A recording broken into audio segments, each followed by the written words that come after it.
In nuclear fission reaction, we use uranium as fuel. Now uranium has multiple isotopes. For example, uranium 92-235, uranium 92-238, uranium 92-234, and uranium 92-233. These two are very commonly found, but uranium 92-235 is highly fissile material. That is one of the preferable option to use uranium as fuel. But nature has provided it very less in quantity.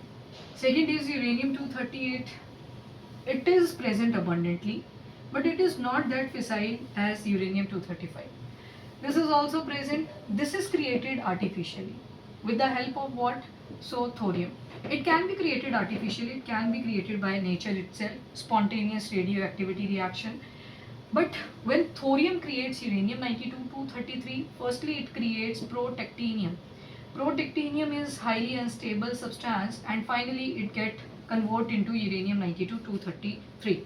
When one element creates different element, which means number of proton in thorium is 90, while uranium has proton number is 92. So different element is creating from the existing element. That process is called transmutation. Now where we are using this uranium as a fuel, whether to generate electricity or to create nuclear weapon. In order to decide, we have to do enrichment of uranium. How this uranium enrichment being done? There is a machine called centrifugal machine. When we insert anything inside its test tubes, it rotates at very high speed and break down one thing into multiple parts.